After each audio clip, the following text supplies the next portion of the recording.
Enter అయితే చూడొచ్చు మీకు ఇటు పక్క లెఫ్ట్ అండ్ రైట్ ఈ విధంగా ఉంటుంది. నేను అప్పుడు చాలా రోజుల కిందట వచ్చాను అనమాట. ఇప్పటికి చాలా డెవలప్ అయింది టెంపుల్ అయితే. సో మా టీం అంతా వచ్చినాం. ఇప్పుడు కార్ పార్కింగ్ చేసి లోపలికి అయితే ఎంటర్ అవుతున్నాం. ఇక్కడ మీరు కూర్చోవచ్చు అనమాట. ఇక్కడ కూర్చోడానికి మీకు చాలా బాగుంటుంది.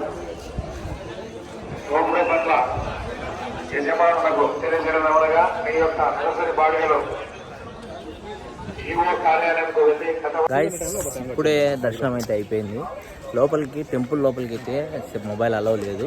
చూడొచ్చు మీరు. లోపలికి వెళ్ళేసి మేము కోనేరులో స్విమ్ చేసి అక్కడి నుంచి టెంపుల్లోకి వెళ్ళి దర్శనం చేసుకొని అయితే వచ్చినాం అనమాట. సో ఇక్కడ చూడొచ్చు మీరు, కోనేరు నుంచి బయటకు వచ్చిన వాటర్ ఇవే ఇంత క్లియర్గా ఉన్నాయి.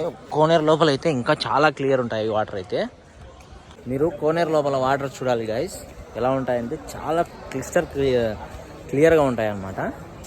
మీరు అందులో ఒక గుండు సూది వేసినా ఏదైనా 1 రూపీ కాయిన్ పడినా మీకు చాలా క్లియర్గా కనిపిస్తుంది వాటర్ లోపలైతే. ఇంతవరకు మహానందికి విజిట్ చేయని వాళ్ళు ఉంటే డెఫినెట్గా విజిట్ చేయండి. ఖచ్చితంగా చూడాల్సిన ప్రదేశం అన్నమాట. నేనైతే అప్పుడెప్పుడు చిన్నప్పుడు చూసినా, మళ్ళీ ఇప్పుడు చూస్తున్నా. చాలా అంటే చాలా బాగుంది లోపల. కోనేరు కానీ టెంపుల్ కానీ చాలా డెవలప్ అయింది అప్పటికి ఇప్పటికి. మొత్తం బయట 2 కోనేరులు ఉంటాయి అండ్ లోపల ఒకటి, మొత్తం 3 కోనేరులు ఉంటాయి. లోపల దిగండి, చాలా క్లియర్గా అయితే ఉంటాయి అన్నమాట. ఇది వచ్చేసి గుడి ప్రాంగణం బయట పక్క. మొబైల్ లోపలికి అలవ్ లేదు, లేదంటే కనుక నేను మొత్తం క్లారిటీగా రికార్డ్ చేసి నేను